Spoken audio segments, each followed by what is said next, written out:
Hello everyone, welcome to my channel code story with Mike. तो आज अपने leet code T2434 करने वाले हैं। मीडियम मार्क्ड है। प्रॉब्लम अच्छा है, इट्स नॉट वेरी डिफिकल्ट, आराम से फिगर आउट कर लोगे। एग्जांपल्स जो दे रखे हैं लीड कोड में वो भी इनफ होंगे समझने के लिए प्रॉब्लम को। ठीक है, देखते हैं आज का मोटिवेशन क्या है। Never underestimate the power that you have to take your life in a new direction. मान के चलो आप आज के टाइम पे पढ़ना ही छोड़ दो, ठीक है, कुछ मत करो, तो आपकी लाइफ एकदम चेंज हो जाएगी, ख़राब हो जाएगी, है ना। कोई पॉइंट नहीं रहेगा, कोई गोल नहीं रहेगा लाइफ में।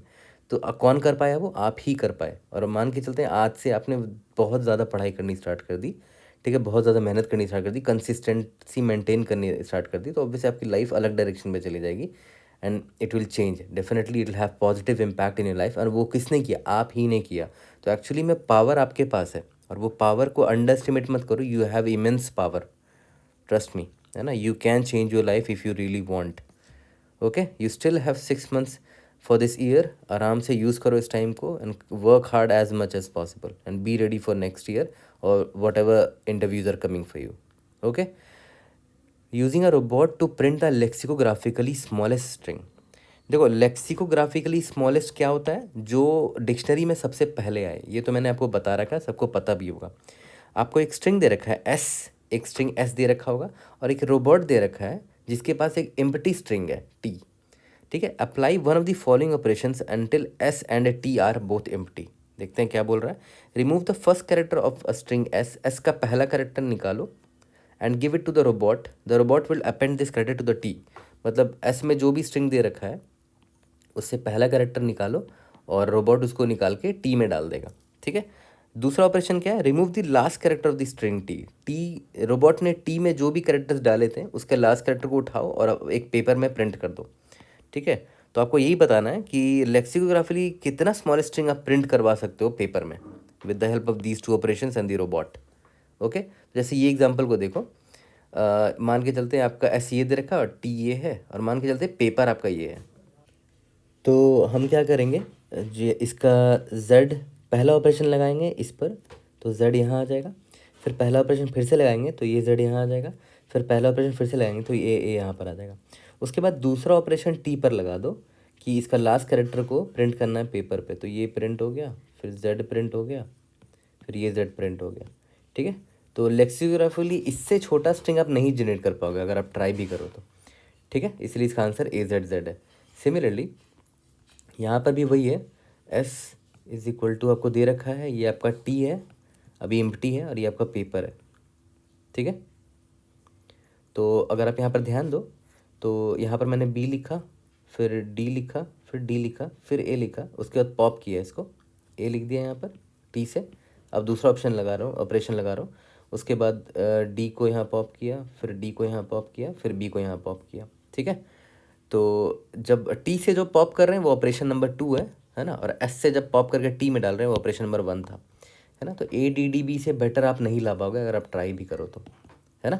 ठीक है, तो देखते हैं हमारा थॉट प्रोसेस क्या होगा, किस तरह हम इसको सॉल्व करेंगे। एकदम स्क्रैच से समझेंगे और रीजनिंग भी आपको समझ में आ जाएगा कि क्यों ये चीज़ हो रही है, काम कर रहा है तो क्यों कर रहा है। ठीक है, दैट इज़ मोर इम्पॉर्टेंट। तो अगर आप ध्यान दो, जैसे ये वाला एग्जाम्पल लेते हैं, ये लीड कोड का ही सेकेंड एग्जाम्पल है। ठीक है, तो हमारे पास दो ऑपरेशन है, ऑपरेशन 1 है और ऑपरेशन 2 है। ऑपरेशन 1 क्या करता है? एस से कैरेक्टर को निकालता है फ्रंट से, है ना, और टी पर डाल देता है ना। फ्रंट से कैरेक्टर निकाल और टी पे डाल देता है। तो और उसके बाद दूसरा ऑपरेशन है। ठीक है, तो अब एक बात बताओ, जैसे यहाँ पर अगर मान लेते मैं ऑपरेशन 1 लगाता हूँ तो बी यहाँ पर आ जाएगा। ठीक है, उसके बाद ऑपरेशन 2 लगाना है कि नहीं वो देखते हैं। ऑपरेशन 2 अगर मैं लगाऊंगा तो बी को यहाँ से हटा के इधर डाल दिया जाएगा। ठीक है, बी यहाँ पर ला दिया। बट एक गलती आपने कर दिया, आपको ना अभी बी पेपर में देखो आपने बी लिख दिया है, बट आइडियली अगर यहाँ पर सम हाउ बी से अगर और स्मॉलर करेक्टर होता तो मुझे लेक्सिकोग्राफिकली और स्मॉलेस्ट स्ट्रिंग मिल जाता। और देखो हमारे पास बी से भी छोटा एक करेक्टर था तो हमने उसका यूज़ ही नहीं किया। तो मैंने गलती क्या कर दिया, बी को चलो ऑपरेशन 1 लगा के यहाँ तो ले आया, बट ऑपरेशन 2 मैंने अभी अभी ही लगा के इसको यहाँ डाल दिया, तो ये गड़बड़ कर दिया मैंने, है ना।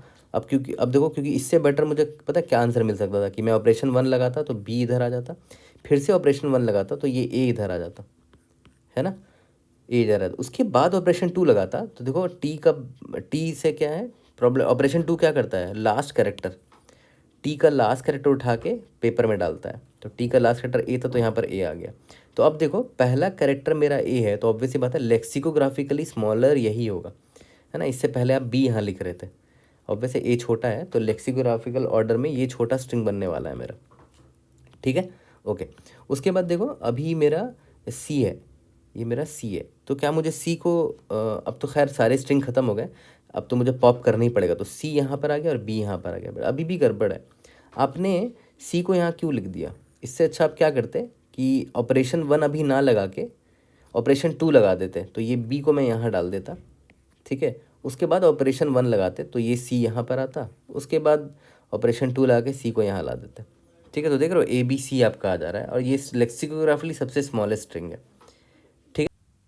तो आई थिंक इसी एग्जांपल से आपको एक चीज़ ज़रूर पता चल चुका होगा कि आपने नोटिस किया जब एस में मेरा यहाँ पर क्या था, बी ए सी था, ठीक है, और यहाँ पर टी मेरा खाली था और ये मेरा पेपर है। तो याद है जब मैंने आपको बोला था ना कि जब पहला ऑपरेशन लगाया तो बी यहाँ से हट के इधर आया, फिर दूसरा ऑपरेशन लगा के बी को मैंने यहाँ क्यों नहीं भेजा? ये आंसर आपको पता होना चाहिए।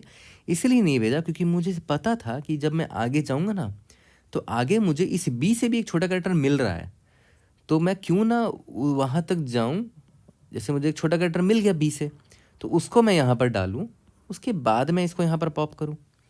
ऑब्वियस सी बात है, पहले मैं ए को डालना चाहूँगा, तो ए को यहाँ से पॉप किया, फिर ए को यहाँ डाल दिया। तो आपने एक चीज़ नोटिस किया, मतलब किसी भी कैरेक्टर का, जैसे मान लेते ये कैरेक्टर है अभी यहाँ पर हो, तो अगर आपको इस कैरेक्टर से छोटा कैरेक्टर आगे मिल रहा है, तो ऑब्वियस सी बात है आप इसको आउटपुट में अभी नहीं लिखना चाहोगे पेपर में, आप बी को पेपर में नहीं लिखना चाहोगे, आप इसको पॉप करके टी में तो डाल दो, क्योंकि आपने इस कैरेक्टर को देख लिया है ना। तो टी में तो आपको डालना ही पड़ेगा ऑपरेशन 1 लगाने के बाद, तभी तो आप इस कैरेक्टर तक पहुँचोगे, है ना। तो आपको इसको तो हटाना ही पड़ेगा यहाँ से, तो आप इसको पॉप करके टी में डाल दो, कोई दिक्कत नहीं है ना। आई यहाँ पर आ जाएगा, टी में डाल दो, बट अभी पॉप मत करो, क्योंकि आपको पता था कि जब आप यहाँ पर थे ना बी में, तो आपको पता था कि इसके राइट हैंड साइड में एक कैरेक्टर है ऐसा जो छोटा है बी से, ठीक है। यहाँ तक क्लियर है। तो इसीलिए मैं बी को पॉप ना करके पेपर में ना लिख के टी में लिख के छोड़ दिया, फिर यहाँ पर आया। ओके, अब देखो ए है, तो पहले तो मैं ये देखूंगा कि चलो ठीक है, ए को मैं टी पर तो डाल दिया हूँ, बट क्या मुझे अभी पेपर में लिखना चाहिए इस ए को? देख लेते हैं। अगर राइट हैंड साइड में, इस ए के राइट हैंड साइड में मुझे और भी छोटे कैरेक्टर मिल जाते हैं ए से, तो मैं इसको ये तब मैं इसको पॉप नहीं करूँगा, उस छोटा कैरेक्टर को मैं यहाँ डालूंगा, फिर यहाँ से यहाँ डालूंगा, ठीक है। बट ए से छोटा कैरेक्टर तो दिखा ही नहीं मुझे राइट हैंड साइड में, तो इसका मतलब क्या है, ए सबसे छोटा है अभी। तो मैंने क्या किया, इसको पॉप कर दिया यहाँ से और यहाँ डाल दिया, ठीक है। यहाँ तक क्लियर है। अभी देखो ध्यान दो, अभी आगे जो राइट हैंड साइड में और भी कैरेक्टर्स है, हो सकता है वहाँ पर बी से छोटा कोई कैरेक्टर ही ना हो। जैसे यहाँ ध्यान दो, ये सी है यहाँ पर, है ना, बट बी जो है उससे तो छोटा है ना बी, तो मुझे इसको भी पॉप कर लेना चाहिए अभी ही, है ना। तो यहाँ पर मैंने बी को पॉप कर दिया। तो आपने नोटिस किया यहाँ पर मेरा बी और ए था, है ना, यहाँ पर मेरा बी और ए था। तो मैंने क्या किया, राइट हैंड साइड में देखा कि कोई भी छोटा कैरेक्टर नहीं था इस ए से, तो मैं इस ए को पॉप कर दिया। फिर मैंने राइट हैंड साइड में देखा कोई भी छोटा कैरेक्टर नहीं है इस बी से, है ना, तो मैंने इस बी को भी पॉप कर दिया, ठीक है। तो टी अब खाली हो चुका है। तो अब आई मेरा आगे गया सी, तो इसके राइट हैंड में कुछ है नहीं, सी को मैंने यहाँ डाला, इसके राइट हैंड साइड में कुछ है ही नहीं, है ना, तो आई आगे बढ़ जाएगा। फिर टी में जो रिमेनिंग होगा उसको मैं यहाँ से यहाँ डाल दूंगा, तो ए बी सी मेरा आंसर आ गया, ठीक है। तो एक बड़ा इंपॉर्टेंट सा ऑब्जर्वेशन है कि एक इंडेक्स आई है ना, इसके राइट हैंड साइड में स्मॉलर कैरेक्टर है कि नहीं, वो बस हमें चेक करना था। उसके बेसिस पे हम डिसीजन ले सकते हैं, स्मॉलर कैरेक्टर प्रेजेंट और नॉट, है ना, फॉर एनी गिवन इंडेक्स आई।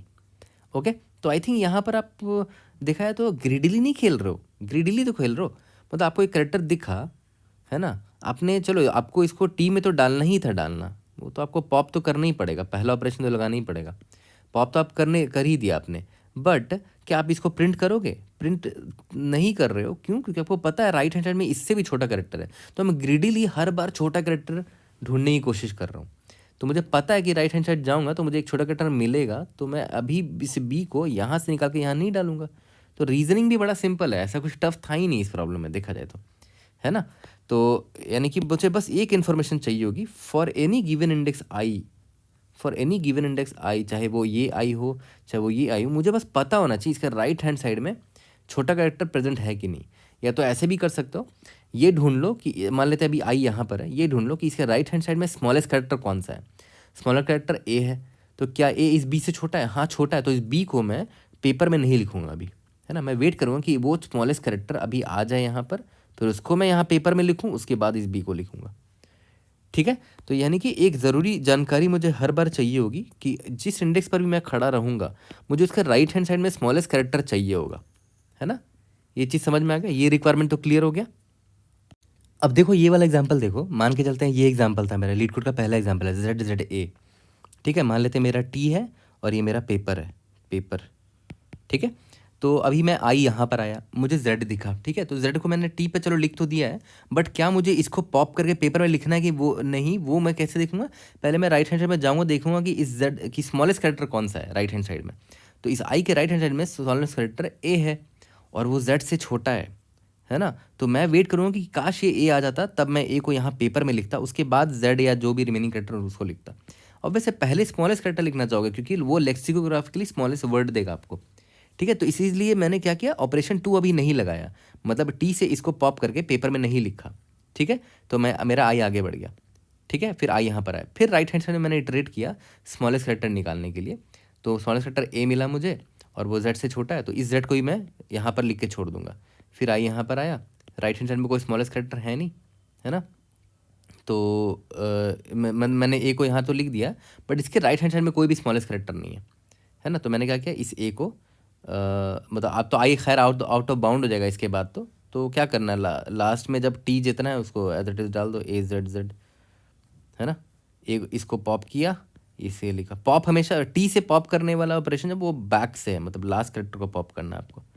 ठीक है, तो ए जेड जेड इसका आंसर था। तो आपने एक चीज़ नोटिस किया होगा, हर बार इंडेक्स आई पे आ रहा हूँ, फिर राइट हैंड साइड इटरेट करके मिनिमम कैरेक्टर निकाल रहा हूँ, फिर यहाँ पर आ रहा हूँ, फिर राइट हैंड साइड पे इटरेट करके मिनिमम कैरेक्टर निकाल रहा हूँ। तो क्या बार बार मिनिमम कैरेक्टर निकालने के लिए इटरेट करोगे क्या? वो तो फिर आपका time completely O of n square बन जाएगा। क्यों? क्योंकि आई एक इंडेक्स इस पे चल रहा है, इस स्ट्रिंग एस पे, उसके बाद आई से आप राइट हैंड साइड बार बार इटरेट कर रहे हो मिनिमम निकालने के लिए, तो वो भी तो ओ ऑफ एन टाइम ले रहा है, तो ओ ऑफ एन स्क्वायर हो जाएगा वो सोल्यूशन, है ना। तो इतना नई अप्रोच पे तो हम नहीं जाएंगे, ऑब्वियस है, इंटरव्यूअर बेटर एक्सपेक्ट करता है। तो इससे अच्छा क्या है ना, आप प्री प्रोसेस करके पहले ही स्टोर कर लो कि मिनिमम कैरेक्टर कौन सा है राइट हैंड साइड में। जैसे मान लेते हैं ये जेड ए है, मैं क्या करूँगा ना, पहले ही ये इन्फॉर्मेशन स्टोर कर लूँगा एक अरे में। जैसे इस अरे में मैं स्टोर कर लेता हूँ, इसके राइट हैंड साइड में स्मॉलेस्ट कौन है, ये ए है, एक खुद ही है। इसके राइट हैंड साइड में स्मॉलेस्ट कौन है, ए है। इसके राइट हैंड साइड में स्मॉलेस्ट कौन है, ए है ना। तो ये मैंने प्री प्रोसेस करके पहले ही स्टोर कर लिया इसमें, तो मुझे बार बार इटरेट नहीं करना पड़ेगा, मैं आराम से पता कर सकता हूँ, है ना, कांस्टेंट टाइम में इसकी मदद से कि भाई इंडेक्स नंबर 0 है, ये 1 है, 2 है। ठीक है, अब देखो अब कितनी आसानी से निकाल पाऊंगा। मान लेते हैं इंडेक्स नंबर आई मैं यहाँ पर हूँ, ये 0 है, ये 1 है, 2 है। मुझे पता करना है कि इंडेक्स 0 के राइट हैंड साइड में स्मॉलेस्ट कौन है। ठीक है, तो मुझे यहाँ से मिल जाएगा कांस्टेंट टाइम में, एक बार में मैं निकाल सकता हूँ, है ना। तो अभी हम वही करेंगे, प्री प्रोसेस करके मिनिमम कैरेक्टर टू राइट नाम का एक एरे बना लेंगे, जो मैंने अभी यहाँ पर आपको एरे दिखाया ना। तो चलो ये एरे बनाते हैं अब हम लोग। एक एग्जांपल ले लेते हैं। एग्जांपल हमारा क्या था इससे पहले, BAC था ना, तो वही एग्जांपल ले लेते हैं, BAC। ठीक है, और एक एरे बना लेते हैं, index number 0, index number 1, index number 2, 0 1 2। ठीक है, इसका नाम मैंने क्या रखा है, मिन कैरेक्टर टू राइट। ठीक है, ओके। अब ऑब्वियस सी बात है, आपको राइट हैंड साइड में मिनिमम कौन है वो पता करना है, तो राइट टू लेफ्ट ट्रैवर्सल करना ही बेस्ट होगा, ऑब्वियस सी बात है ना। वरना फिर अब यहाँ पर अगर आप रहोगे तो आपको राइट हैंड साइड में इसका मिनिमम कौन है आपको ट्रैवर्स करना पड़ेगा पूरा। इससे अच्छा है कि हम राइट टू लेफ्ट ट्रैवर्सल करेंगे और मिनिमम का ट्रैक रखते रहेंगे, है ना। तो जैसे मान लेते हैं अभी मैं राइट से स्टार्ट करूँ, तो इस सी के राइट हैंड साइड में तो कोई मिनिमम है ही नहीं, है ना। तो ऑब्वियस सी बात है, तो इस सी के राइट हैंड में जब कोई मिनिमम है ही नहीं, तो ये बंदा खुद मिनिमम होगा, है ना। ओके, तो एक्चुअली में इंडेक्स नंबर 2 पे सी का मतलब पता है क्या हुआ, इंडेक्स नंबर 2 इंक्लूडिंग और राइट हैंड साइड में ये पूरा इंडेक्स नंबर 2 भी इंक्लूडेड है, उनमें से मिनिमम कौन है, ये 2 है ना। ठीक है, अब मैं इंडेक्स आई मेरा यहाँ पर आया, ठीक है, तो यहाँ पर मैं स्टोर कर लूँगा कि इंडेक्स नंबर आई से लेकर एंड तक में राइट हैंड साइड में मिनिमम कौन है। मिनिमम खुद ए है, तो ये ए मिल जाएगा मुझे, ठीक है, ओके। फिर यहाँ पर आई मेरा जब आएगा तो इंडेक्स नंबर आई से लेकर राइट हैंड साइड में मिनिमम कौन है। अभी तो इंडेक्स नंबर आई पर बी है और राइट हैंड साइड का मुझे पता था ऑलरेडी मिनिमम कौन है, ये आई प्लस वन पर प्रेजेंट होगा, यहाँ पर प्रेजेंट होगा, तो वो मिनिमम ए है, तो ए मैंने यहाँ पर लिख दिया, ठीक है। फिर आई यहाँ पर आउट ऑफ बाउंड हो गया, तो हम यहीं पर रुक जाएंगे, ठीक है। अब at any point of time मान लेते हैं इंडेक्स ज़ीरो पर आप खड़े हो, आपको पता करना है कि राइट हैंड साइड में मिनिमम कौन है, इसके राइट हैंड साइड में मिनिमम कौन है ना। तो इंडेक्स नंबर 0+1 पर चले जाओ, मतलब यहाँ चले जाओ और इससे पूछ लो, क्योंकि ये आपको क्या बताता है कि इंक्लूडिंग इंडेक्स 1 से राइट हैंड साइड में मिनिमम कौन है, मतलब यहाँ से यहाँ तक में मिनिमम कौन है वो आपको पता चल जा रहा है, ठीक है। यहाँ तक क्लियर है, ओके। तो मिनिमम कैरेक्टर टू राइट मैंने यहाँ पर फिल कर दिया। अब मैं आराम से अपना प्रॉब्लम सॉल्व कर सकता हूँ। देख लेते हैं कैसे सॉल्व करेंगे। इसी पे ट्रेड कर लेते हैं, यहाँ पे ट्रेड करते हैं, ठीक है। ये मेरा टी है और ये मेरा पेपर है। इंडेक्स आई यहाँ पर है, मुझे जानना है कि इस आई, पहले तो इसको टी में डाल देते हैं, टी में डाल दिया। अब मुझे जानना है कि इस आई के राइट हैंड साइड में सबसे स्मॉलेस्ट कैरेक्टर कौन है ना। तो राइट हैंड साइड में सबसे स्मॉलेस्ट कैरेक्टर कैसे निकालूंगा। अभी इंडेक्स आई पर आप खड़े हो ना, तो इंडेक्स आई प्लस वन यानी कि ये होगा, इसकी वैल्यू निकाल लो, है ना। इसकी वैल्यू क्या होगी, ये ए होगी। ये क्या बताएगा कि यहाँ इतने में मिनिमम कैरेक्टर कौन है, ठीक है। तो मैं आराम से पता कर लिया कि राइट हैंड साइड में मिनिमम है ए है, जो कि इस टी वाले के बैक वाले कैरेक्टर से छोटा है। तो ऑब्वियस सी बात है मैं वेट करूँगा, इसको मैं पॉप नहीं करूँगा, है ना। तो पॉप ना करके मैंने क्या किया, इसमें सिंपली कुछ किया ही नहीं, मैं आगे बढ़ गया, ठीक है। अभी आई यहाँ पर आ गया, तो मेरा करंट कैरेक्टर ए है, तो मैं इसको टी में तो डाल ही देता हूँ, क्योंकि टी में तो आपको पहले डालना ही पड़ेगा, उसके बाद ही आप पेपर में डाल सकते हो। तो टी में मैंने डाल दिया। बट अब मुझे ये देखना है कि इसके राइट हैंड साइड में कोई है क्या कैरेक्टर जो इससे छोटा हो, है ना। तो देखते हैं इसके राइट हैंड साइड में स्मॉलेस्ट कैरेक्टर कौन है, मिनिमम कैरेक्टर कौन है, वो आपको इससे पता चल जाएगा ना, इंडेक्स आई प्लस वन से, है ना, इससे पता चल जाएगा। तो ये सी मिला मुझे, यानी कि मैं यहाँ लिख देता हूँ कि एक मेन कैरेक्टर जो है राइट हैंड साइड में वो सी है ना। अब देखो ध्यान देना, टी के बैक में जो कैरेक्टर है क्या मैं उसको पॉप कर सकता हूँ। हाँ, मुझे कर देना चाहिए, क्यों, क्योंकि जो राइट हैंड साइड में मिनिमम कैरेक्टर है ना वो सी है और ये उससे छोटा है। तो मैं टी को जल्दी जल्दी से पॉप करना स्टार्ट करूँगा। तो मैंने इसको पॉप किया और ये ए को यहाँ डाल दिया। अभी भी देखो टी के बैक में जो कैरेक्टर है वो राइट हैंड साइड मिनिमम में सी से भी छोटा है। तो ऑब्वियस बात है मैं इस बी को सेफली यहाँ डाल सकता हूँ, है ना, क्योंकि राइट हैंड साइड में जो मिनिमम मुझे सी मिला था वो तो बड़ा है इस बी से, तो मैं इसको पॉप कर दिया। तो टी से मैं तब तक पॉप करता रहूँगा जब तक टी के बैक में जो कैरेक्टर है वो मिनिमम से भी छोटा है ना। तो देखो ए भी पॉप हो गया और बी भी पॉप हो गया, ठीक है। अब तो टी खाली हो गया, तो अब कोई बात नहीं, अब आई मेरा आगे भागेगा। आई मेरा आगे भागा, आई को सी को मैंने यहाँ पर टी में लिख दिया। अब इसका मिनिमम कैरेक्टर ढूंढना है इसके राइट हैंड साइड में, बट इसके राइट हैंड साइड में कोई है ही नहीं, तो मेरे लिए मिनिमम कैरेक्टर ये सी ही रहेगा, है ना। तो इस सी को ही मैं मिनिमम कैरेक्टर मान लेता हूँ, ठीक है। अब देखो ध्यान दो, टी में जो कैरेक्टर है, टी के बैक में जो कैरेक्टर है और जो मिनिमम कैरेक्टर है ना, टी के बैक में जो कैरेक्टर अगर वो छोटा होता है इससे तो मैं यहाँ पर इसको डाल देता, या फिर इक्वल भी होता तो चलता, है ना। इक्वल है तब भी मैं यहाँ पर डाल दे रहा हूँ, ठीक है। तो अब मेरा टी खाली हो गया और इंडेक्स आई अब आगे भाग गया तो ऑटो बाउंड हो जाएगा। तो आंसर मेरा आ चुका है यहाँ पर, ठीक है। तो काफ़ी सिंपल अगर देखा जाए तो ये अप्रोच हमारा मेन, पता है हमारा मेन कैच था कि क्या आपने ये सोच पाया कि आपने देखा ओवन टाइम में मिनिमम कैरेक्टर मैं ढूंढ पा रहा हूँ राइट हैंड साइड में। तो ये आई थिंक ये प्रॉब्लम इसी को चेक कर रहा है कि आप ये चीज़ एवेल्युएट कर पाए कि नहीं, ये चीज़ ढूंढ पाए कि नहीं। ये मेरा अंडरस्टैंडिंग है। मुझे लगता है ये चीज़ अगर आपने ढूंढ लिया तो इंटरव्यूअर आई थिंक आपसे यही पता करना चाह रहा होगा कि आप राइट हैंड साइड में जो मिनिमम कैरेक्टर है वो कैसे ढूंढ रहे हो। तो हम कॉन्स्टेंट टाइम में ढूंढ पा रहे हैं क्योंकि हमने प्री प्रोसेस करके इस वेक्टर में ही स्टोर कर लिया है, ठीक है।